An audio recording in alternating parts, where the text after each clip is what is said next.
de automação? Prontinho. Arrasta isso pra cá e troca o lead de lugar. Já programou a comunicação? Sim, tudo certo. Ok. Organizar e enviar leads para vendas? Um segundo. Já fiz. E o resultado das análises? Te enviei todas as oportunidades convertidas. E o ROI da campanha? Tá na mão, chefe.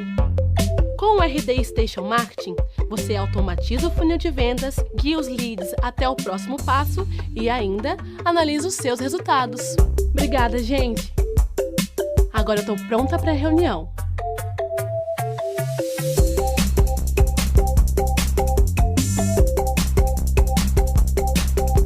Querem? O dia só começou. Fazer ligações com o RD Station CRM ficou ainda mais fácil. Mais agilidade no primeiro contato. Quanto mais rápido seu time entra em contato com a oportunidade, mais chances tem de converter. Um clique e... ligações gravadas, que permitem que o time melhore seu discurso de vendas e tenha maior controle comercial. Relatórios automatizados, que possibilitam uma avaliação mais precisa da performance do vendedor e da tomada de decisões. Conheça o novo telefone virtual do RD Station CRM. Quer testar essa novidade e fechar vendas em menos tempo? A gente deixou créditos de presente para você dentro do seu CRM. Acesse a ferramenta e comece a ligar.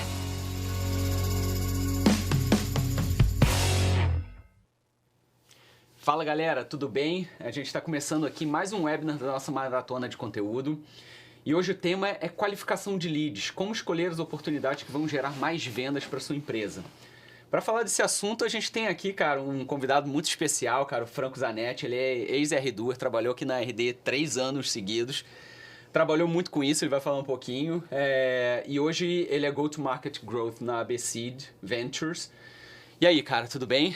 Beleza? Tudo ótimo, super honrado com o convite de voltar aqui. Faz um tempo que eu não vim aqui no prédio, as coisas sempre em proporções exponenciais aqui. Legal. Enfim, grande prazer e bora falar sobre esse tema aí que é escasso de conhecimento. E é muito legal também, muito importante para as empresas. Então conta só um pouco da tua história aqui, o que você fez, como você trabalhou bastante com isso aqui, qualificação, todo o processo com marketing e vendas também, e o que você faz hoje na ABSeed. Show, cara. Então, falando de RD, as coisas começaram, se confundem um pouco com a própria história. Eu acho que fui funcionário 20 e poucos como um todo e o marketing devia ter 4 ou 5 pessoas. Eu fui um primeiro estagiário de uma célula não conteúdo. A RD já era muito boa de produzir conteúdo. Quando eu entrei, a gente já era uma referência em marketing. E eu vim ajudar o Gabriel Costa, na época, a criar todas as células. Depois que o lead chega, como que a gente leva ele até vendas. Isso começou de uma forma absolutamente rústica. Acho que algumas pessoas já devem ter ouvido, mas era o Franco como estagiário olhando lead a lead, todos os leads, com base em algumas segmentações rústicas também, e mandando e-mails, depois de olhar o LinkedIn do lead, dar uma olhadinha no site e mandando e-mail por e-mail para cada vendedor. Então, esse processo extremamente qualitativo, né, foi evoluindo para segmentações, para listas, para macros de Excel, em última instância virou a primeira ferramenta de lead scoring do RD, e aí a gente começou a ter um sisteminha que de fato rodava ali em tempo real, com bastante mais complexidade, e entregava aí, começou em 200 leads mês, entregando mais de 5.000 leads mês para vendas. Né? Então, tentando sempre balancear essa relação entre volume e interesse, volume e performance e eficiência. Enfim, e buscando isso, cada vez dentro de uma função mais específica dentro de qualificação de leads. Não existia esse nome Marketing Ops dentro da RD ainda, mas no fim da jornada minha função era parecida com isso, como um operador de dashboard, gerador de reports e de questionamentos para o que poderia estar levando a gente a determinados lugares e contextos. Muito legal. Essa sua história se confunde até com a história de muitas empresas que ainda estão num estágio mais inicial e que estão começando um processo mesmo de inbound, de qualificação. E eu acho que é legal trazer essa história toda aqui, que a gente vai contar ao longo do papo. 100%. E aí, só falando um pouquinho de ABSeed rapidamente, a ABSeed é um fundo de investimento focado em tecnologia, focado no modelo de negócio SaaS B2B, e a gente opera aí desde um pré-seed até movimentos de série A. Então a gente fica gravitando dentro de um ambiente seed, certo? Tentando buscar isso. A gente tem 3 anos de operação, então eu tive a oportunidade de participar da formação do fundo como um todo, e hoje em dia eu trabalho ajudando a selecionar e também com marketing depois que a gente faz os investimentos. Hoje a gente tem 7 investimentos, aí convido o pessoal a conhecer o portfólio depois com mais calma, que tem bastante coisa legal e conhecimento sendo gerado por eles também já. Muito bom, cara. Antes até da gente começar, queria só dar alguns recados paroquiais aqui. Então, se você está buscando uma forma de automatizar suas ações de marketing digital, você pode testar aqui o RD Station Marketing e também o RD Station CRM se você precisa controlar o seu processo comercial e aumentar as suas vendas. Então, tem nosso botzinho que está aqui na página. É só clicar nele e conversar com um bot e você pode ir diretamente para testar o produto, você vê como é que ele funciona e começa já a desenvolver algumas ações de automação de marketing e ter alguns resultados com eles. Então vamos lá, vamos começar aqui que tem muita coisa para a gente falar legal hoje, hein? Então, assim, começando... dando um contexto, né? Acho que o processo de qualificação de leads é uma das coisas talvez mais importantes, porque é ali que a gente vai, de fato, gerar resultado com a geração de leads que a gente está fazendo ali no marketing antes, né? Então, a gente precisa passar um lead que é qualificado, um lead que atende aos critérios que a gente percebe, que a gente entende que vai evoluir para um processo de compra, né? Não adianta passar qualquer lead que normalmente nesse critério ele não vai fechar. Então, quem deve ser esse responsável pela definição dos critérios de qualificação? Como é que a gente vai atrás disso? Bom, eu acho que a gente tem que sempre ver a empresa, principalmente as de recorrência e de software, como um pilar de aquisição e um pilar de retenção. Quando a empresa está mais madura, o pilar de retenção ele ganha uma importância igual ou maior que o pilar de aquisição, mas num primeiro momento a empresa é aquisição, ela é vendas. Então, quando a gente fala de vendas, a gente precisa entender quem que é o cliente que eu tenho uma facilidade de vender e eu tenho uma perspectiva de ter uma facilidade de reter esse cara. E aí, quando eu falo de qualificação de leads, eu estou falando sobre quem que é o cliente que eu quero trazer com a base, com essa perspectiva de que ele se desenrole bem como um cliente. Então, aí está uma pergunta muito chave para todo o funcionamento do modelo de negócio, que é quem é o meu ICP, né? Quem é o meu cliente ideal.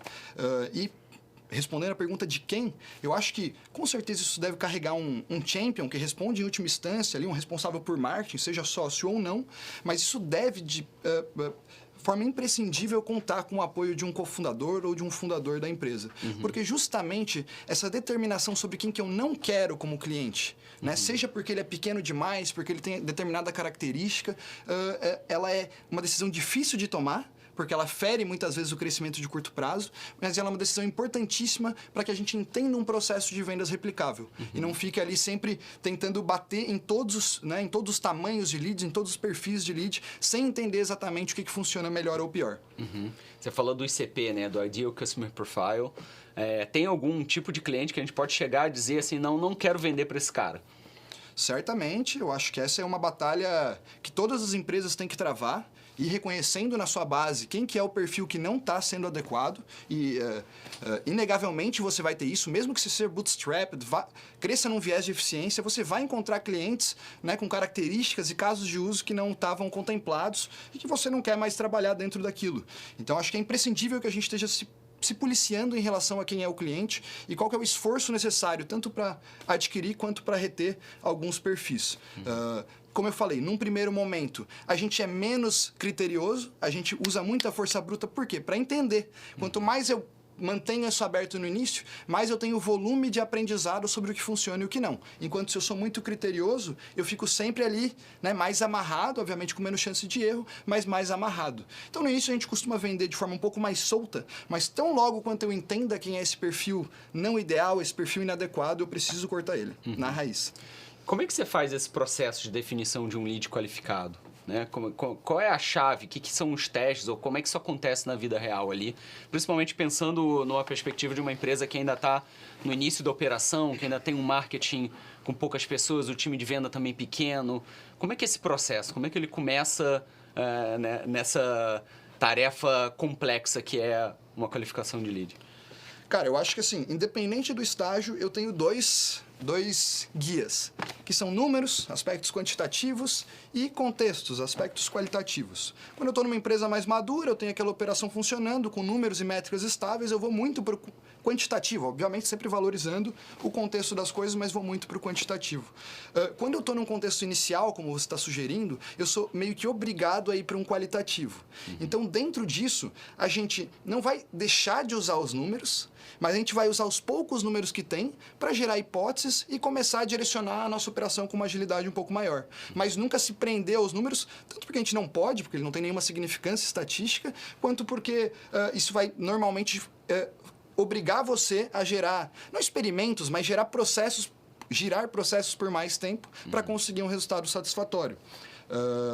Então, assim, quando eu estou num primeiro momento, eu dependo muito desses aspectos qualitativos, eu preciso ter uma relação muito íntima e por isso o fundador tem que estar envolvido com o processo de qualificação e com o processo de vendas, para que eu possa, a partir disso, fazer as perguntas certas, né? E aí pegar algum respaldo quantitativo para conseguir tomar uma decisão de para onde a gente vai. Mas essa é uma dinâmica que, como eu falei, pode começar mais aberta, né? Ela começa com restrições óbvias, mas sem restrições desnecessárias, mas paulatinamente, à medida que eu encontro custos, como eu falei de novo, né? Custos de aquisição e de retenção para diferentes perfis, a gente começa a separar o joio do trigo, aí como o André prega há muito tempo. É legal até reforçar, né, que é um processo que é ongoing, né? Ele vai acontecendo, não tem um corte, né? Eu comecei agora, depois de tanto tempo eu vou ver o que acontece. Tem ali tempos naturalmente razoáveis para você testar, para você entender o que está acontecendo, mas é um processo que está acontecendo e você vai ajustando ao longo do caminho. Né? Absolutamente orgânico.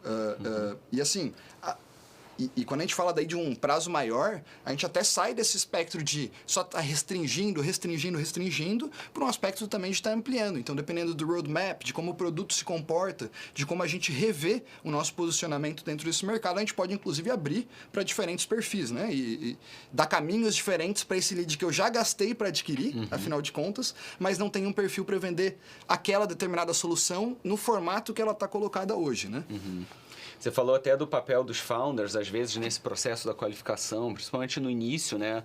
É super importante que você tenha essa visão de quem criou a empresa, que conhece muito bem o produto também, de todas essas peças, mas também do time de vendas, que é quem está no front ali, né? No final das contas, são esses caras que estão ligando para os leads e estão entendendo o que está acontecendo ali na ponta, né? Qual a importância mesmo de fazer esse processo de qualificação junto do time de vendas? Cara, o time de vendas é o qualitativo, né? O time de marketing ele é sempre o quantitativo. Ele tem uma parte da história, digamos, qualitativa também, mas o grande conhecimento tácito sobre o que é o problema manifestado e o problema real por trás disso é sempre pré-vendas, vendas, quem prospecta e quem tenta fechar. E aí a gente tem sempre que tentar separar o que é problema do processo de vendas, que sempre vai ter, também é um caminho de otimização orgânica, e o que é problema do insumo que está sendo entregue ali dentro. E a gente sempre tem que convergir esses dois, porque sempre tem um gargalo, né, uma oportunidade em ambos. Mas prestando muita atenção para que a gente tenha um time de vendas que não desperdiça e um time de marketing que não desperdiça o time de vendas. Né? Uma vez que ele quando a gente olha uma conta de CAC, qualquer empresa que opera inside sales, que é uma grande maioria do SaaS, por exemplo, o custo da folha de pagamento de vendedores, ela é provavelmente a linha mais pesada de todo o custo de aquisição de clientes. Então, por isso que a gente tem que usar esse insumo com um viés de eficiência, acho que não tem aí alto e baixo, mas consciente, né? Consciente. Sim, sim.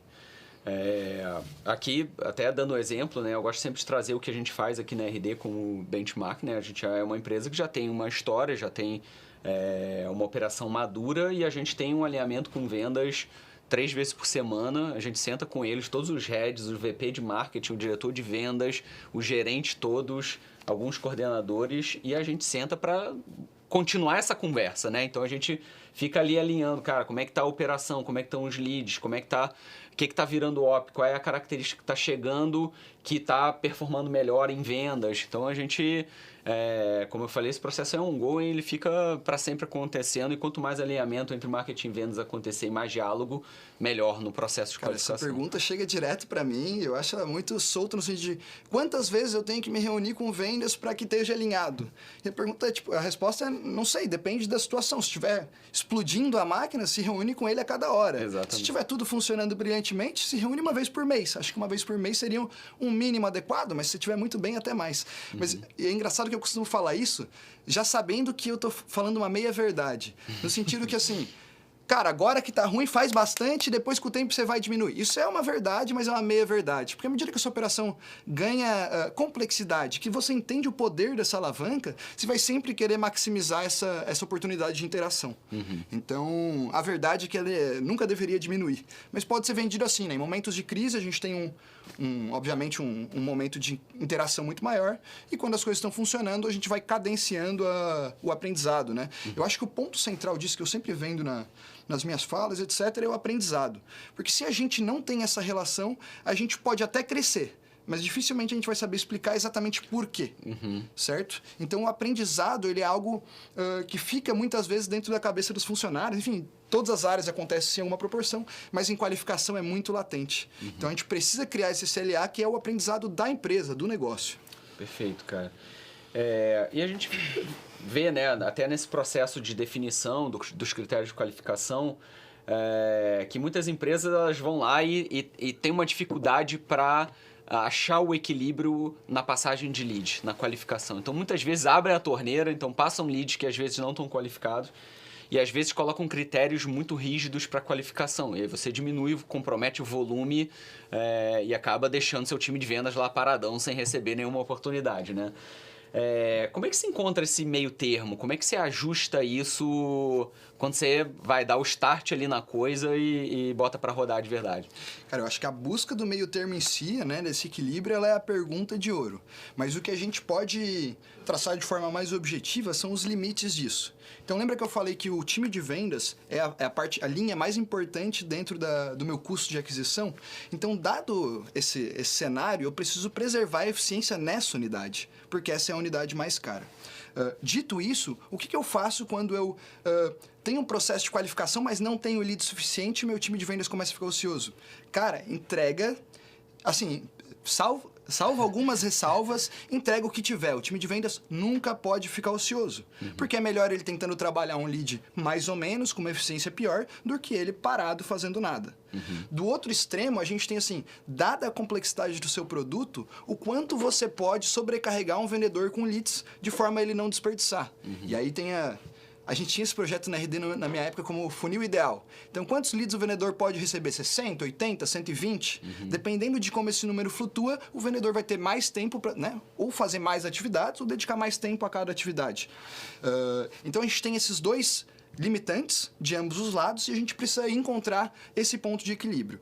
Esse ponto de equilíbrio, no meu entendimento, ele é fruto da previsibilidade. E o que eu quero dizer com isso? Quando eu estou naquele primeiro momento de empresa, né, que eu estou lá desbravando com o founder, um primeiro vendedor, o processo de vendas, eu normalmente não vou contratar muitos vendedores, gerar esse ônus se eu não tenho consciência da previsibilidade da minha operação. Então eu vou trabalhar num viés de extrema eficiência. Eu vou buscar lá, enfim, depende do seu negócio, mas o viés mais eficiente possível, trabalhar com poucos e bons leads que me levam, né, a ocupar o espaço desse cara e buscar ali uma máquina de aquele aprendizado que a gente estava falando. Comecei a evoluir, e aí muitas vezes as empresas de tecnologia se conversam com, recebi um seed, né? Fala com o meu trabalho, recebi uma série A, a gente vê que a máquina ela vai ganhando previsibilidade. Eu tenho 1, 2, 4, 8 vendedores batendo meta com consistência. Quando isso começa a acontecer, eu começo a ter mais poder de jogar com esse balanço. E jogar com esse balanço é basicamente entender, quanto mais eficiente eu sou, mais eficiência de capital, menor CAC payback, todas as métricas ficam mais bonitas, mas eventualmente eu cresço menos. Quando eu jogo para o volume, eu prejudico as minhas métricas, mas eventualmente eu bato as minhas metas. Então você sempre tem que, à medida que tem previsibilidade, e principalmente em empresas que precisam crescer muito rápido, ir soltando o máximo de volume que você pode tolerar em relação à sua eficiência. Então, dentro do seu modelo, né, de empresa, de contratação de vendedores, de meta do vendedor, de expectativa de rampeamento, a gente precisa entender aonde que faz sentido eu trabalhar com força bruta. E assim, como operador, é sempre mais prazeroso operar num viés de eficiência, né? Isso acontece com marketing, todo mundo gosta que o lead tenha 90% de qualificação, e acontece em vendas, todo mundo gosta de ter 80% de fechamento. Mas o grande ponto, falando de negócios mesmo para mim, é explicar para as pessoas que operam como esse balanço faz sentido para o desenvolvimento dela e muitas vezes para o variável do vendedor. Então a gente está aqui maximizando esse balanço entre crescer a empresa o mais rápido possível e todas as remunerações variáveis devem estar atreladas a isso, que é o objetivo da empresa. Não a receber menos nãos ou ter uma taxa que te orgulha de determinada forma por ter uma qualidade. Então a gente está buscando maximizar esse objetivo da empresa, que por vezes é segurar o caixa e ganhar eficiência, por vezes é dar uma torrada e crescer a qualquer custo, não importa o que aconteça. Dá vontade de dizer que existe uma fórmula mágica, né, cara? Mas se fosse fácil, né? Eu sou bem... Assim, aqui a gente ainda tá falando muito de software, normalmente B2B, que trabalha em side sales, mas se a gente começa a olhar B2Bs muito de ticket baixo, ou até um B2C, ou subindo para o Enterprise, essa dinâmica ela fica muito mais importante. Porque a gente vê um monte de time de vendas que vende para cara de 40 mil e cara de 400. E ele fica completamente perdido em relação a qual processo de vendas que ele desenvolve, porque claramente são processos de vendas diferentes. E aí, de novo, quem que é o cliente que eu vou negar, né? Qual que é a empresa que eu quero construir? Tem gente que se deixa levar pelo mercado e tem gente que direciona para onde que o negócio está indo. Você pode até segmentar o próprio time, né? Pessoas que estão olhando mais para Enterprise, por causa das especificidades da operação e do processo, né? Cara, poder pode tudo sempre. Aí é sempre aquela dinâmica entre foco, né, e abraçar o mundo, mas poder num negócio sem receita, né? Legal, cara. E a gente precisa naturalmente gerar muito lead, né, para você poder alimentar um funil de um crescimento agressivo, como tem a maioria das empresas SaaS, né? Como é que a gente faz um processo de aquisição e nutrição de lead para eles chegarem mais preparados também para o time de vendas? Né? Porque é sempre aquela relação que você falou entre volume. Muitas vezes o volume você bate a meta, mas muitas vezes você não chega no resultado que você quer, ou de receita, ou de taxas, né? Você compromete algumas outras métricas. E se você também mata o volume, você não cresce quando você precisa crescer. Perfeito. Né? Como é que você faz esse processo? Como é que você acelera esses caras? Como é que você nutre ele mais rápido e qualifica ele mais rapidamente? Assim, a gente tem na minha visão, dois grandes eixos para analisar isso, que é um eixo de perfil, o que determinado potencial cliente é, de fato, que contexto que ele vive, e um eixo de jornada de compra, que aí é toda a pregação do inbound, né? Que é o quanto esse cara já engajou comigo e confia na minha marca, confia na minha expertise em resolver aquele determinado problema. Uma vez que eu tenho essa informação em mente... Desculpa, pode repetir o final dessa pergunta que eu perdi? Como é que a gente nutre esse lead mais rapidamente para ele se qualificar? Como é que a gente entrega, acha o perfil certo de lead e como é que a gente nutre ele para ele se qualificar mais rapidamente? Perfeito. E aí vem a questão da nutrição, que é justamente, se eu não nutro, eu tenho só o meu eixo de perfil. Então, eu estou basicamente arbitrando quem que tem mais ou menos potencial de fechar e mandando para vendas. Que é o ICP lá, né? Então, você vai falar que o cara é um decision maker, ele tem uma empresa com tantos funcionários, são aqueles critérios normalmente... Eu acho que é isso, só que, enfim, daí vira meramente conceitual, mas... Eu gosto de trazer o segundo eixo para o ICP também, porque o contexto de vida desse cara, né, o momento que ele está vivendo, impacta muito. Então, em alguns casos, até é determinante, sei lá, um evento, um casamento, a venda depende disso. Mas em muitos outros, principalmente o processo de vendas B2B, ele costuma ter diversos touch points até o momento da venda. E aí vai variar muito de produto e de mercado, o quanto cada um desses eixos influencia dentro da jornada de compra. Por viés tradicional dos humanos, eu vejo vendedores e até marqueteiros valorizando mais o eixo de perfil. Ou seja, querendo buscar sempre quem é o melhor cara, independente de quantos touch points eu tenho, e mandar esse cara para vendas. Isso pode funcionar. Se tem um perfil muito demarcado que determina essa qualidade, você usa essa abordagem e você consegue ser extremamente ágil. O cara não está falando sobre comprar o seu produto, mas ele é tão apto a comprar ele que você aborda com Inside Sales e ainda consegue ter uma determinada eficiência. Em alguns outros contextos é mais complexo. Aí o eixo de jornada de compra ele começa a desempenhar um papel muito grande. Principalmente quando a gente fala de vendas B2B, esse processo racional, como eu falei, era um viés de vendas. E aqui, isso foi um experimento que eu realizei aqui na RD na época, que foi entender dentro da taxa de qualificação de pré-vendas que o pessoal valorizava mais o eixo de perfil e qualificava de forma distorcida para cá. Quando a gente olhava em vendas, ele distorcia para o outro lado, ele distorcia para a jornada de compra. Então, basicamente, a gente tinha uma preferência de abocanhar um determinado tipo de lead, mas lá na frente, esse alinhamento contínuo e mais longo com o cliente, né, com o potencial cliente, ele levava a uma eficiência de vendas maior. Então, a gente tem que entender o nosso produto e trabalhar a nutrição de forma a ser o mais ágil e eficiente possível. E aí eu digo, não necessariamente você precisa nutrir. Dependendo do contexto, e eu até estava te citando numa conversa anterior, uma empresa do meu portfólio que trabalha com mídia paga, gera 1 ou 2 conversões e já consegue fazer uma abordagem muito eficiente. Em alguns outros casos, esse eixo de nutrição ele é muito importante. Aí você vai usar todos os seus canais para tentar avançar esse cara dentro de uma lógica de compra, né? A gente estava até falando aqui já de pré-vendas, né? Então, queria conectar até nesse assunto já. Então, qual é a importância do profissional de pré-vendas receber esse lead qualificado pelo marketing, né? E quando que o time de pré-vendas é realmente necessário numa operação? Cara, de novo, não existe regra, mas dentro do meu entendimento, o time de pré-vendas ele pode nascer no momento zero, mas normalmente ele cria uma taxa de conversão a mais em um ambiente onde as métricas elas ainda são muito, muito estáveis. Então, uma sugestão que eu costumo dar é que o processo de vendas, em um primeiro momento, seja desbravado de forma integral. Então, que eu tenha ou um founder ou um vendedor contratado olhando desde a prospecção até o fechamento. E aí até recomendo normalmente que isso seja feito de 2 em 2, para um efeito de comparação. Sempre que você contrata um como primeiro vendedor e você não tem noção do processo de vendas e do sucesso possível, você fica muito à mercê dessa É uma habilidade. percepção única também. Exato. Né? Então, sempre duplicar esses dois. À medida que o processo ganha uma consistência, aquela previsibilidade que a gente vinha falando ali de 4, 6 vendedores, e a gente vai começar a trabalhar num viés mais de volume, imprimir mais força bruta dentro da operação, pré-vendas começa a virar uma especialização extremamente inteligente. Porque aí a gente começa a realmente deixar quem está prospectando e quem está fechando, e evita aquele efeito sanfona de funil, né? Final do mês, todos os vendedores fechando, e aí começa o mês que vem, não tem lead no pipe porque ninguém prospectou e os leads perderam o time. E aí, eu não sei se chama assim, mas efeito sanfona era como a gente chamava. Muito frequente, o time de pré-vendas ele serve para dar cadência, né? Então, eu tenho lá 24 horas por dia um volume saudável de deals no pipe de vendas.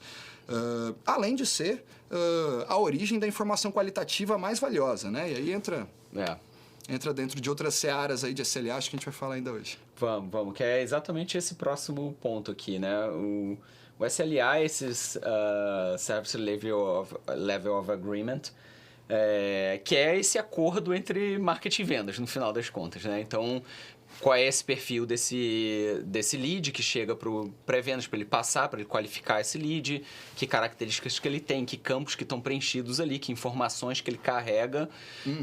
Então, qual é a importância de uma definição precisa do SLA, de um combinado muito bem feito entre marketing e vendas?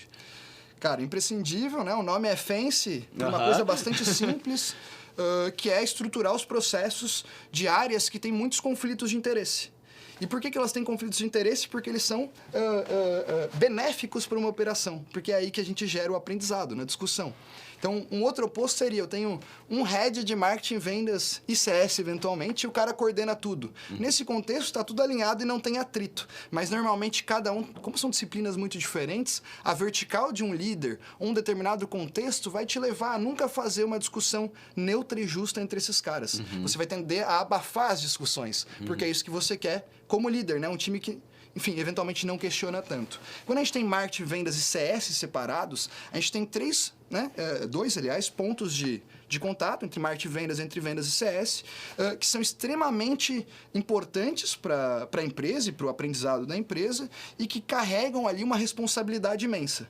Essa responsabilidade imensa faz com que o trabalho de um respingue no outro.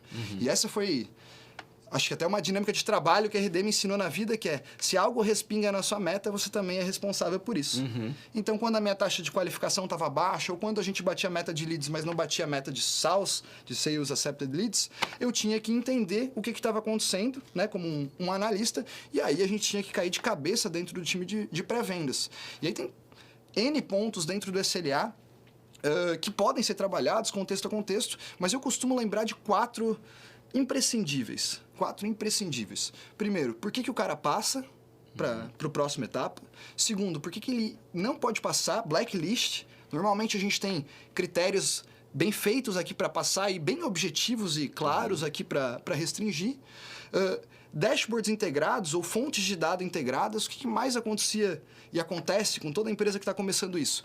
O cara de pré-vendas ou de vendas olhou dentro de um centro de informações, por todo o CRM, fez uma planilha X, o cara de marketing fez a mesma coisa, juntou tudo, eles vão discutir, senta na mesa, cada um traz um número e traz uma perspectiva do que está acontecendo. E a conversa fica improdutiva, volta para o gogó. Às vezes até fontes de dados diferentes, né? Aí Exato. O negócio fica mais complexo ainda. Exato. Então, o terceiro são essas fontes de dado iguais. E o quarto é determinar regras do jogo. Então, uma auditoria mínima, e aí eu não trago auditoria no contexto tradicional, burocrático, e muitas vezes a gente nem impõe isso com uma cadência e regularidade específica, mas entender que, uma vez que as regras do jogo são claras, elas estão dispostas em um lugar acessível para todo mundo, que eventuais fiscalizações podem ser feitas para entender o que está desviando o processo do seu rumo. E aí, enfim, normalmente tem que ser atribuída a alguém essa autoridade para que essa pessoa possa, e aí de forma não a expor alguém, mas de forma a sentar e entender como que determinado comportamento está afetando positivamente ou negativamente alguma métrica. Então, esses 4 pontos eu vejo como a base de tudo e o resto acabam sendo desdobramentos de cada negócio. Sim, a documentação também é fundamental e no momento que você documenta, esse documento é público dentro da empresa, né? Então todo mundo tem acesso, você cria quase que uma autogestão para esse processo da SLA, onde cada pessoa que percebe algum desvio ou algo que não está sendo feito do jeito que foi combinado, porque aquilo é um combinado no final das contas, essa pessoa se torna responsável também por cobrar as outras pessoas. Então você tem uma cultura também dentro da empresa que permite esse diálogo, você tem às vezes cerimônias que promovem o diálogo, como a gente tem com marketing e vendas, esse alinhamento é muito mais fácil de acontecer, né? Então, SLA é um negócio que é fundamental e... Ele vira fundamental quando a empresa começa esses primeiros ciclos de crescimento, né? Porque justamente está pensando agora que quando a empresa é muito pequena, esse SLA normalmente ele é muito tácito, né? E ele não precisa estar na parede para funcionar. Você tem lá 2, 3 vendedores e a melhor coisa que você pode ter é esses caras dando input direto na cabeça de quem está qualificando, gerando leads. Certo? Mas à medida que eu vou lá para 7, 8, 10 vendedores, e eu lembro muito bem disso na RD, o cara não consegue mais trabalhar. A cada 5 minutos passa um vendedor lá para trazer uma reclamação, um problema e etc. E aí você começa a ter que estruturar as coisas, né? Você não pode mais ter um contato 1 a 1 com todo mundo, e centralizar as coisas. Eu lembro que um movimento importante que a gente fez foi nunca mais sentar metade do time para falar sobre coisas importantes de SLA. Então, se a gente vai sentar para redefinir algum parâmetro do SLA, tem que estar marketing, pré-vendas, vendas e CS. Um cara que seja o condensador das opiniões dentro de cada time. Por quê? Porque muitas vezes a gente cortava aqui em vendas, aí estourava lá em CS e voltava, enfim. As implicações... É um funil só, né? Apesar de serem 3 times. Então a gente precisa do SLA para garantir que isso aconteça. E para que não fique cada um jogando aí pro seu lado, pro seu time, porque isso não faz sentido nenhum do ponto de vista corporativo. Muito bom, cara. E como é que é esse processo de passagem, roteamento de um lead qualificado para vendas, assim? Como é que a gente faz isso? Você já falou ali, né? No início, cara, era na mão. Você fazia o qualitativo ali total e entregava para o vendedor um lead ali. Como é que você faz isso desse D0 aí até um negócio que está mais maduro?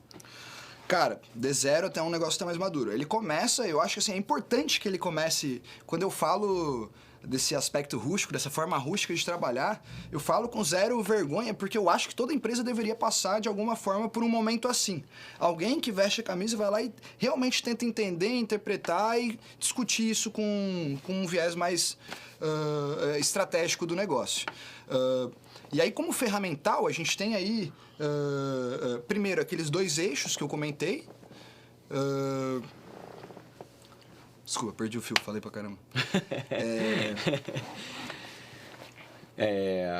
da passagem de leads, se a gente pode usar ferramentas também. Exato. Então, assim, cara, começa no modelo onde você está olhando as informações, fazendo uma perspectiva extremamente manual e personalizada, e depois você vai dando escala para isso. Essa escala, enfim, as etapas você pode pular algumas delas, mas normalmente eu vejo o pessoal ir para um modelo de planilhas, que é um modelo de segmentação 2.0, e depois buscar uma automação. Eu tento até, hoje em dia, pular a fase das planilhas direto para uma automação. Isso vai depender daí do ferramental que você usa, do nível de integração dele e o que você tem que fazer para isso. Mas, idealmente, como não é novidade para ninguém a perecibilidade do lead, né? Então, o contato foi agora, quanto tempo leva para eu mandar para o vendedor abordar e como isso depreda aí a eficiência de vendas. Então, se eu tenho algo real-time entregando e com uma complexidade, e complexidade sempre uma faca de dois gumes aqui, né? Porque é legal ser robusto, mas é legal ser simples para que eu possa entender o que está acontecendo, seria esse cenário ideal aí. Eu não vejo para onde ir em relação à agilidade de operação. Aí o que você vai fazer é entender para onde que essa complexidade faz sentido. Enriquecimento de leads, uma nova ferramenta, um product-led growth, um novo plano, enfim. Eu tenho diferentes alavancas daí para entender o que seria mais apropriado. É legal esse teu gancho sobre o tempo, né, do lead qualificado, que é o que a gente fala assim, o lead está esfriando, né? Porque, de fato, ele está ali, ele acabou de ter contato com algum material seu, ele converteu em alguma página, ele está com a tua marca, com a tua... às vezes com o teu produto mesmo na cabeça, né? Quanto mais rápido você vai lá e pega e conecta com ele, né? E deixa essas coisas mais... o discurso mais fresco na cabeça dele, normalmente suas taxas são muito melhores. Né? Isso a gente experimenta muito aqui. Então, a gente usa o RD Station naturalmente com uma ferramenta de CRM, pode ser o RD Station CRM também, e essa passagem é feita automaticamente por dentro da ferramenta, os vendedores recebem quando esse lead atinge os critérios que a gente define como um lead qualificado. Então, ele vai lá e chega na mão do cara com todos os dados, tudo certinho dentro do SLA, e os vendedores têm um processo automatizado ali para que o time de vendas fique sempre sendo alimentado por essa máquina que é o inbound que a gente tem aqui na RD, né? E é um privilégio para o Brasil ter um player acessível que faça isso hoje, porque não tinha ferramental e essas integrações eram todas feitas no braço. E a gente sempre traz o marketing digital em relação ao marketing tradicional como algo mensurável, né? Algo onde eu consigo entender aonde cada real depositado está retornando. E essa dinâmica, ela é verdade desde que eu tenha uma integração adequada. Essa integração adequada, ou você vai fazer no braço, ou você pega uma plataforma centralizadora, né? Que te ajude a ter essa visualização de cima das coisas. Legal, cara. Né, naturalmente a gente tem ali leads que passaram no SLA, estão bonitinhos ali, qualificados como a gente imagina, mas que eles acabam não evoluindo no processo de compra. Isso é normal também, a gente tem ali os nossos losts no processo de compra, né? O que a gente faz com esses leads, né? A gente já gastou dinheiro para adquirir eles, nutriu os caras, qualificou, ele chegou no time de vendas, mas eles não evoluíram. O que a gente faz com esses caras?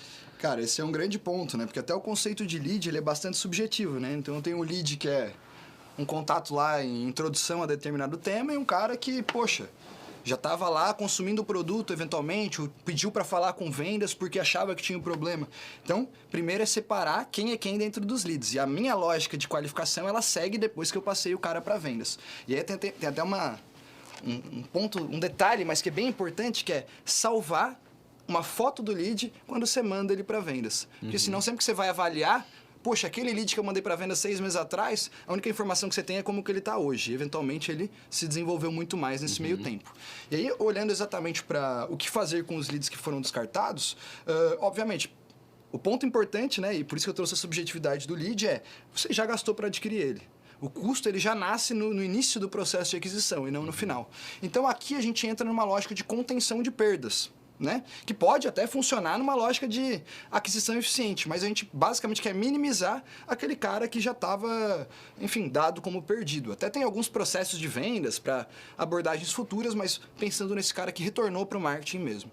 Então, acho que o primeiro momento é aquele SLA que a gente tanto falou, e o aprendizado nasce do alinhamento entre por que eu enviei e por que eu descartei em vendas, então os motivos de descarte, e esses motivos de descartes relacionados com o que aquele lead estava buscando e quem ele era, devem direcionar uma continuidade de nutrição ou não.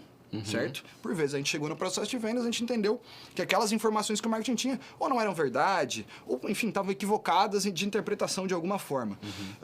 E aí, obviamente, eu posso ou direcionar isso para um produto paralelo, um curso, etc., ou simplesmente, enfim, me desvencilhar até na base de leads para que isso não seja um problema, né? Para que a gente não vire um spammer com ele.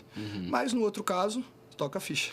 É importante documentar também o que são esses motivos de perda, né? No próprio CRM, no processo de vendas, você tem lá o que são os motivos pelo qual esse lead não está evoluindo na jornada, né? E você pode também fazer processos automatizados para nutrir esse cara especificamente nesse motivo de loss. Então, às vezes ele fala que não tem budget.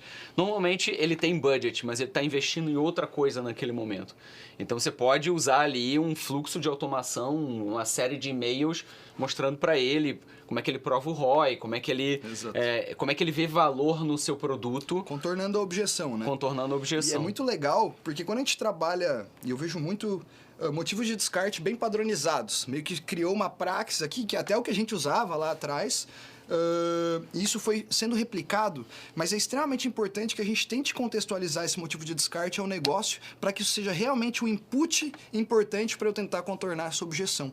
E aí quando a gente fala, por exemplo, não tenho budget ou não é uma prioridade, a gente sempre tenta virar essa moeda e falar tipo assim, cara, se ele estava dentro do SLA de perfil e engajamento, não pode ser que ele não tinha budget ou prioridade. A gente não conseguiu despertar interesse nele em adquirir o produto agora. Então a gente sempre tenta trabalhar isso tanto de forma a que não seja um lugar fácil para o vendedor colocar como dumpster, mas que também gere um input o mais objetivo possível para que eu consiga direcionar esse cara daqui para frente. Vale a pena. Porque quando a gente fala de nutrição, custo de e-mail a gente quase não fala, né? Porque é barato, é muito volumétrico. Mas a nutrição, ela vai continuar omnichannel, né? Em mídia paga. Então, você vai continuar investindo em gerar reconversões para esse cara. E tem que entender se isso vale a pena. E pensa que é um lead que já fez uma jornada ali, né? Ele já consumiu provavelmente alguns conteúdos, já entrou em vários sites, já falou com o teu time de venda. Então, se você volta ele também para uma nutrição genérica, você está mostrando as mesmas coisas para ele, você não está quebrando aquela objeção que foi o que fez gerar uma barreira. A marca, por vezes, porque você vira um spammer depois, né? Exatamente. Você fala uma coisa, liga pro cara, fala mais dessa coisa, o cara fala que não quer e você continua tentando empurrar isso pra ele, não faz sentido nenhum, vai começar a destruir a marca. Por isso que eu falei sobre tirar da base de leads. Isso é outra coisa que a galera faz pouco, né? Mas fazer realmente essa limpeza de quem não quer. Porque isso vai ferir aí o teu score, né? O teu sender score e por aí vai. Totalmente. Olhando pra entregabilidade de e-mail, quanto mais engajada tiver sua base, naturalmente melhor, né? Você consegue... E esse cara, como você falou, super engajado, né? É tipo uma recompra. Mais fácil vender pro cara que já comprou, só vender pro cara que já tá engajado do que criar um novo lead, nutrir esse lead, né? Esperar que ele tenha esse determinado perfil adequado. Perfeito. Mudando um pouco de assunto aqui, a gente fala até sempre sobre enriquecimento de lead, né? A gente precisa dessas informações ali que atendem o SLA e muitas vezes ou o lead não está disposto a dar ou ele não sabe algumas vezes, né? Então, que tipo de ferramenta pode ajudar a enriquecer esse lead ou trazer informações importantes sobre ele? Cara, esse é um mercado que fora, assim, falando de Estados Unidos, principalmente, um pouco de Europa, ele é bem estruturado, mercado de bancos de dados privados. Eles têm alguma coisa sobre o Brasil e América Latina, dá para usar, mas eles costumam ter matches aí abaixo de 50%. Não sei se o quanto melhorou com o tempo, eu ouvi dizer que está melhorando bastante. E aí a gente tem um movimento local de bancos de dados privados que está, eu acho que crescendo de forma bem bacana, assim. E a gente já tem usado esses bancos de dados nacionais para fazer o enriquecimento.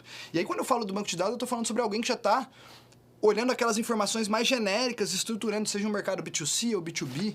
Enfim, a gente pode falar de Leads to B, Econodata, enfim, outros players, Receita, como é que chama? Consulta CNPJ, outros players locais.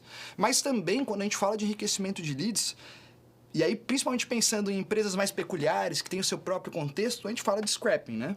E o scrapping para a RD foi imprescindível, porque justamente a gente não pegou essa época de banco de dados brasileiro mais institucionalizado. Então, o que a gente fazia era, para quem não sabe, scrapping é um scriptzinho que cria uma macro, né, uma repetição de ações. E essas ações podem ser coletar determinada informação em uma segmentação, em uma ordem de lugares. Então, a gente fazia muito de olhar código-fontes para pegar stack de ferramentas, enfim, uma série dar ping para ver se o site está ativo ou não. Para RD era muito importante.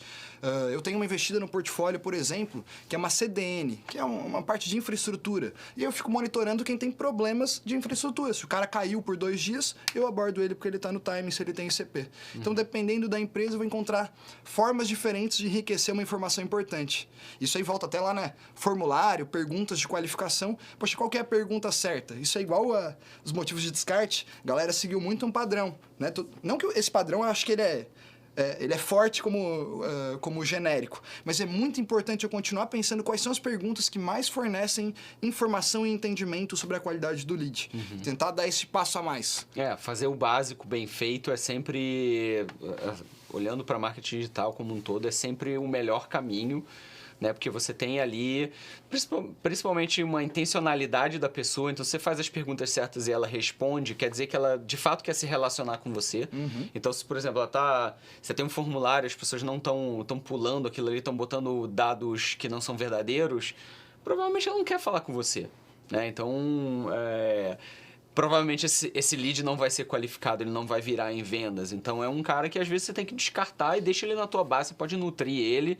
Um dia, talvez ele perceba o valor do teu produto e a gente tem que ficar bem com isso, né? A gente fica chateado às vezes porque o cara deu o telefone falso, mas é isso, ele não quer ainda falar com você. Sim. Mas ele já está criando um relacionamento com a tua empresa, ele já está começando um processo. Às vezes aquilo é uma jornada que vai ser mais longa, mas pode ser que vire uma venda em algum momento, né? Sim. Essa questão de formulários, ela é super importante e interessante, porque, de novo, a gente volta no ICP, volta no SLA, e a gente tem muita lógica de quanto mais perguntas, menor a taxa de conversão. Isso, em alguma instância, é verdade, ninguém gosta de formulários enormes, mas a minha experiência pessoal me leva a crer que é muito que tipo de informação que você está pedindo. E aí, em que momento que você está pedindo ela, né? Exatamente. Então, quando a gente fala de levantadas de mão, por exemplo, uma coisa é uma levantada de mão de nome e e-mail, ou um lead de nome e e-mail. Você tem pouquíssima inferência, você tem que nutrir esse cara para começar a poder se relacionar com ele de forma minimamente personalizada. Enquanto em outros casos, enfim, dado o formato da busca, às vezes pode ser a primeira conversão, mas se a busca no Google, que caiu no AdWords, foi muito específica, você pode pedir o cartão de crédito que o cara vai preencher com uma certa facilidade. Então, esse alinhamento de expectativas, de em qual momento pedir qual informação, eu acho que é o mais importante. E a gente perde muita, voltando no toque, né, mas perde muita oportunidade de refletir sobre perguntas simples, pouco sensíveis ao lead de responder, menos sensíveis que telefone e outras coisas, né, cartões de crédito, etc., mas que fornecem uma informação relevantíssima para o processo de qualificação. Exatamente. Até falando do próprio funil em si, né, quando você está falando de topo de funil, fundo de funil, no topo você ainda está começando um relacionamento. Talvez seja um momento onde você pergunte menos informações para ele, para de fato botar ele para dentro do funil, começar a alimentar ele, para depois você ir perguntando outras informações que qualificam mais ele. Cara, esse é um ponto importante porque é verdade, obviamente, um profiling progressivo do lead, né? Mas eu sou um grande defensor, desde a época de RD até hoje nas investidas, de que a gente precisa ter um set de informações mínimo muito bem definido para gerar leads. Justamente para evitar aquele lead nome e e-mail, porque esse cara, se eu tenho 1000 dele, eu tenho expectativa com esses 1000, qualquer tipo de ação vai ter uma taxa aí de quebra de 90% em relação a qualquer tipo de engajamento. Agora, se eu pego ali 1, 2, 3 informações básicas a mais como mínima e blindo a minha base de leads de inconsistências, de ter lá 30%, 40% sem essas informações, aí sim eu vou ter uma correta expectativa sobre a minha base, certo? E aí que a gente pondera volume. E aí, enfim, tem muitas discussões sobre como trabalhar essa dinâmica de volume e qualidade de leads também, né? O SLA, ele vem de baixo para cima. Ele nasce lá em o que não ficou bem como cliente, passa porque o que eu não quero dentro do CRM, e em última instância eu não quero mais gastar dinheiro e adquirir esses leads. Então, perfeito. Essas informações são... E já falando até um pouco de métrica aqui, o que são métricas importantes quando a gente fala de qualificação de leads ali? Nossas taxas de funil e tudo mais. Cara, eu acho que a gente volta bastante naquela situação de olhar o funil como uma coisa toda. Então, quando a gente fala de qualificação, a gente podia falar especificamente sobre a taxa de qualificação de pré-vendas, que eu enviei para o pré-vendedor e que o pré-vendedor conseguiu levar até vendas, né? Mas essa taxa, sozinha, ela está totalmente perdida dentro desse universo, né? Então, a gente precisa trazer duas taxas, pelo menos uma para cima. A gente tem a taxa de aproveitamento, quantos dos meus leads eu mandei para vendas. Taxa de conversão de visitantes para leads, importante também, né? Traz informações, mas já está um pouco mais distante. E aí, para baixo, eu vou ter essa taxa de fechamento, né, depois de qualificação, e eventualmente no futuro eu tenho cohorts de retenção, certo? Então essas duas, os cohorts de retenção e a taxa de conversão são importantes, mas elas são complementares, diria, secundárias para olhar a qualificação especificamente. As duas laterais, que é aproveitamento e fechamento, elas têm que ser olhadas juntas, senão nenhuma delas para de pé, né? E aí quando a gente fala de taxas, lembra que eu fiz questão de frisar que a gente tem que falar o que passou e por que passou, né, nas regras do SLA, e o que não passou e por que não passou. Isso parece redundante, mas eu friso muito isso porque na prática deixa de ser. E o que eu quero dizer com isso? Quero dizer que para toda taxa, aproveitamento, qualificação e fechamento, eu tenho as contrataxas, eu tenho as oposições delas. E em vendas, a gente já tem isso bem trabalhado. Então, por exemplo, eu recebi 1.000 caras, fechei 400, 600, tem cada um o seu motivo de desqualificação, como a gente estava falando. Mas quando a gente olha para marketing, muitas vezes essa informação não está nem sendo computada. Então, o que a gente tem que olhar? Poxa, qualificação é a primeira fronteira para entrar dentro do time de vendas, que é onde eu tenho boa parte do meu centro de custo, certo? Então, eu quero garantir uma certa eficiência. Eu posso tolerar mais ineficiência em marketing do que em vendas, certo? E aí, para que eu olhe essa taxa, se ela está boa ou não, eu tenho que primeiro olhar para a taxa de fechamento. Então, eu tenho uma taxa, vamos supor, mediana. Vamos pegar meio mesmo, 50% de qualificação. Se eu tenho baixa taxa de fechamento, eu não posso tolerar que essa taxa seja expandida muito. Porque daí eu vou ter que aproveitar mais. Se eu já estou escolhendo os melhores, eu vou escolher piores e a taxa de fechamento ela vai cair. Então, apesar de ter 50%, eu estou ali enforcado em relação à minha eficiência de vendas. Agora, se eu tenho 50% em pré-vendas, né, na qualificação, e 50% em vendas, que é uma taxa alta, né, para contextos B2B pelo menos, eu vou ter o quê? Uma folga. E essa folga mostra que eu poderia ser mais permissivo na minha qualificação, certo? E ainda assim conseguiria maximizar, né, meu volume de fechamento, perdendo um pouco de eficiência de fechamento. E aí a gente fala sempre, eu me norteio sempre pelo time de vendas por ele ser esse grande centro de custo. Se você é uma empresa que o maior centro de custo do CAC está em marketing, em mídia e faz tudo self-service, etc., aí você tem que deslocar essa lógica para lá. Mas então vamos lá. Dependendo de como vendas está se comportando, eu posso trabalhar a minha taxa de qualificação, certo? Para cima ou para baixo. E o que eu vou fazer com isso vai depender de como que está minha base de leads e meu aproveitamento do mesmo. Então, por exemplo, se eu gerei 1.000 leads e eu estou aproveitando 2, 3, 5% deles para mandar para vendas, quer dizer que eu tenho 95% dos leads que não está sendo trabalhados e eu poderia tentar tirar mais suco desses caras. Agora, se a minha taxa de aproveitamento já está em 80%, muito provavelmente eu já estou bem inelástico e eu preciso mais focar no volume de conversões, volume de leads. Então, essa dinâmica entre as três taxas, ela é imprescindível de se olhar, né, como um todo. Normalmente, em Inside Sales, nascendo ali na eficiência de vendas, porque é onde fica o maior centro de custos. E aí, falando um pouco sobre as contrataxas, né? Em vendas, a gente tem os motivos de descarte. Em qualificação, já é mais comum ter os motivos de desqualificação. E uma coisa que eu não vejo por aí, mas que eu recomendo muito, são os motivos de não aproveitamento. Toda a conversão na minha base tem que ter um motivo pelo qual eu não enviei ele para vendas. Eu tenho que saber qual é esse motivo e ter ele plotado para mim, porque é aí que a gente vai retroalimentar o funil com, né, que leads estão entrando e alimentando o meu processo de vendas. E aí, quando a gente fala de aproveitamento, pode ser, o cara não tem o perfil adequado, não tem o engajamento adequado, mas daí você sabe que alavancas que você vai mexer para chegar lá. Ou, por exemplo, puxa, encheu de clientes, porque a gente fez webinar para clientes, bombou, por exemplo. Então, muitas das conversões do mês são clientes. Ou não, são lost deals. A gente fez um material que bombou com os lost deals. Isso mexeu no perfil da base, mexeu nas características do aproveitamento, e isso vai afetar o funil dali para baixo. Mas você está visualizando isso e você sabe qual é o acionável, né? Então, se você não fazer isso, vai pegar lá só em vendas.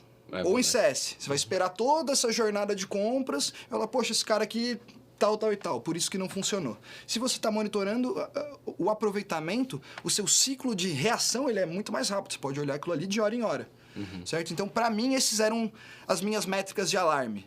Eu tinha lá um aproveitamento, uma qualificação e um fechamento, mas isso me dizia onde eu estava, assim, como eu estava. Mas como resolver isso era sempre nessas métricas secundárias. E aí você sempre tem que plotar isso no tempo, né? Sempre que você olha uma foto, fica ruim de visualizar. Agora, você pega a taxa de fechamento, separa pelos vendedores e bota no tempo, aí você vê, poxa, todo mundo manteve e esse cara caiu. Ou todo mundo caiu. Se só esse cara caiu, o que ele fez de diferente? Os motivos de descarte mudaram, o perfil de lead que ele recebeu mudou, e aí você vai fazendo essa engenharia reversa, né? Mas, assim, como resolver, como entender o que está acontecendo e para onde que a gente vai, ela está mais nas métricas opostas do que nas de avanço. Não. Pode ir. Não, só por isso destaque, sabe, para olhar para as oposições das métricas. O que eu ia dizer é que é super importante a gente ter um lugar para visualizar isso, né? Então, você falou dos dashboards ali, né, até dentro do SLA, como é que a gente visualiza isso tudo, e a gente pensa às vezes nisso como uma coisa super complexa, complicada. Cara, às vezes é uma planilha do Excel ali, que você nem que você dê um refresh nela ali 2 vezes por dia, pelo menos você está visualizando isso, né? Então, não tente... Essa é a dica que eu dou sempre, assim, cara, não tente ainda construir o cenário perfeito, ou, cara, aquela coisa super bonita. Olhe para os dados o tempo todo, deixe ele visível para o máximo de pessoas possível, que são várias cabeças olhando aquilo dali e atentas ao que está acontecendo, né? Então, normalmente, é onde a gente começa a ganhar mais eficiência quando a gente tem a visualização desses dados, né? Cara, perfeito. E essa informação ali, ela... Enfim. Perfeito, cara. E... aqui para finalizar, a gente está chegando aqui no final do nosso papo, né? Olhando de uma forma mais macro, né? O que você acha que são KPIs que são fundamentais para a gente olhar desde a geração do lead, para a qualificação, até na evolução do processo de vendas, né? Você falou aqui de algumas taxas importantes no processo de qualificação, mas KPIs como um todo no processo de inbound como um todo. Bom, eu acho que a primeira orientação é em relação à velocidade de crescimento que deve ser imposta e ao nível de recurso que está sendo colocado ali, e isso daí vai se desdobrar nos seus canais de aquisição, né? E aí uma primeira dica já é a gente não olhar isso... O last click, né, a atribuição por último clique, ela é a tradicional, mas eu vejo principalmente para o contexto de mídia paga, que é muito importante para o cenário nacional, global, como, por exemplo, ferramentas como e-mail marketing, que a RD faz com excelência, conseguem dar uma noção de ROI muito diferenciada. Então, por exemplo, eu olho lá, o Google AdWords trabalha fundo de funil, o last click dele é muito intenso. Então, ele costuma dar um ROI mais evidente. O Facebook, ou o Instagram Ads, por exemplo, enfim, TikTok, etc., vai te levar a uma conversão mais de topo de funil, de início de jornada de compra. E aí, esse last click pode ser em mídia novamente, mas muitas vezes ele é em e-mail. E aí, o e-mail, ele fica recebendo um valor como se fosse o canal que é grátis de trabalhar e que traz um retorno grande, mas eu gosto muito de ponderar isso com a mídia paga, por exemplo. Porque muitas vezes até com orgânico, com referral, porque ele tem uma participação ali inegável dentro da... Provavelmente foi o primeiro toque ali em mídia paga que gerou um lead, que gerou base para você poder fazer e-mail e e-mail que fechou, né? Então, você só atribuir para ele o valor no fechamento da compra desequilibrado, né? Sim. E aí, cara, dito isso, o universo da recorrência usa muito a métrica CAC LTV, né? LTV é o lifetime value, todo o capital que o cliente deixaria ao longo do seu ciclo de vida, e o CAC, quanto que eu gasto para adquirir esse cara, isso dá uma relação de lucratividade no futuro, nunca no presente. E aí, qual que é a problemática desse cara ter... Ele é extremamente pertinente, inteligente como métrica, mas qual que é a problemática dele ter sido imposto aí de forma geral dentro do ambiente de tecnologia? Que quando a gente está em um ambiente mais imaturo, a gente tem essas duas variáveis absolutamente instáveis. Então, a gente tem uma retenção, que ela é baseada na minha retenção mensal e eu estou projetando ela por anos, o que não é uma verdade, estou num cenário competitivo que pode variar.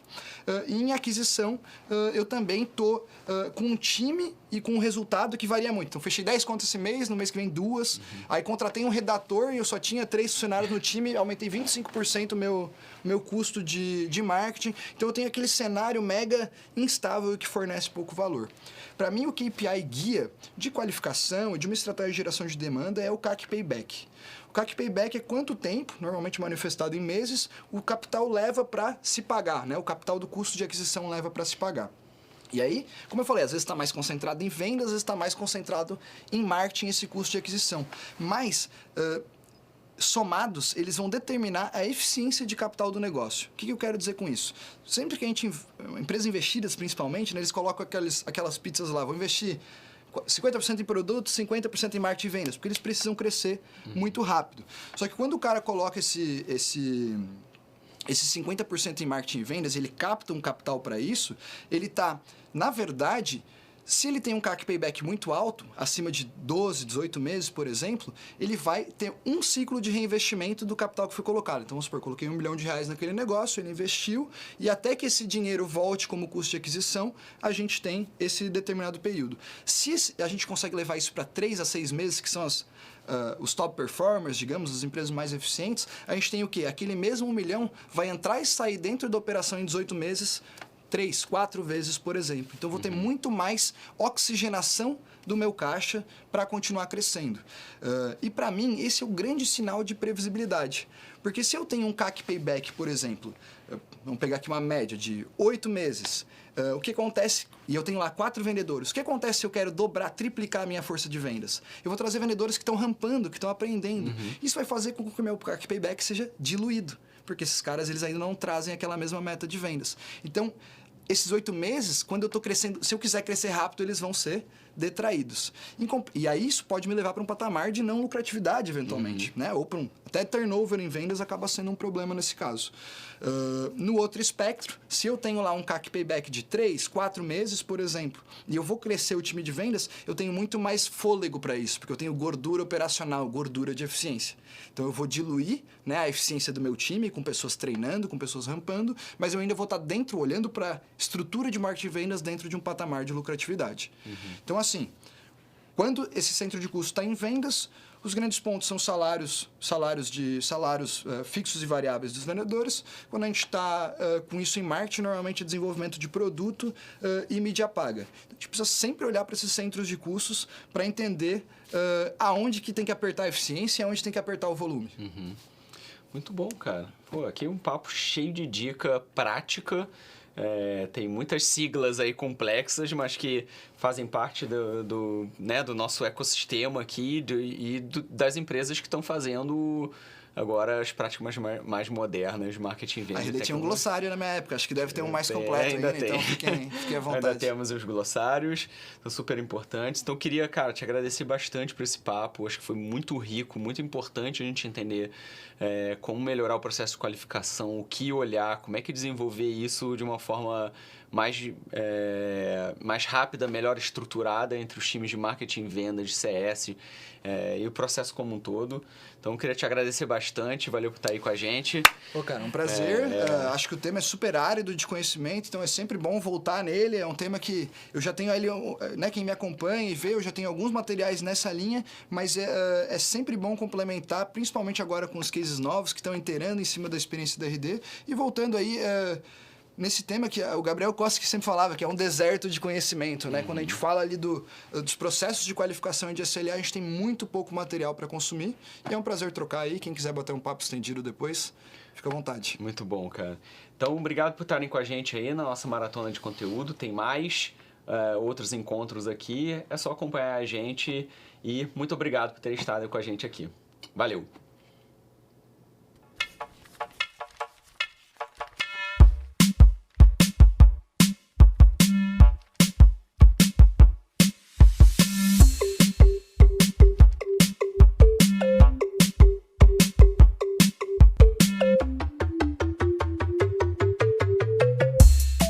Fluxos de automação, prontinho.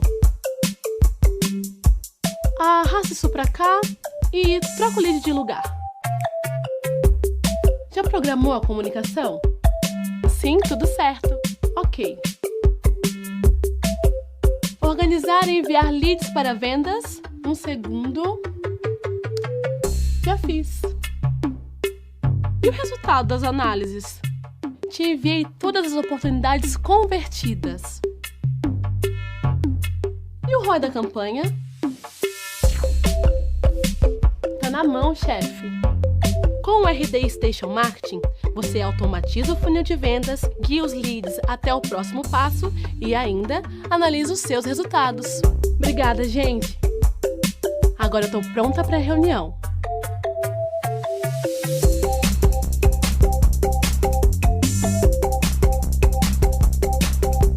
Querem? O dia só começou. Fazer ligações com o RD Station CRM ficou ainda mais fácil. Mais agilidade no primeiro contato.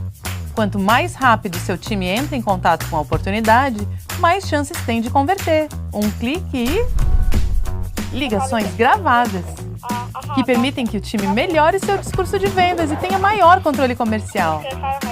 Relatórios automatizados, que possibilitam uma avaliação mais precisa da performance do vendedor e da tomada de decisões.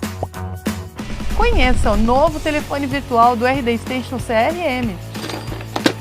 Quer testar essa novidade e fechar vendas em menos tempo? A gente deixou créditos de presente para você dentro do seu CRM.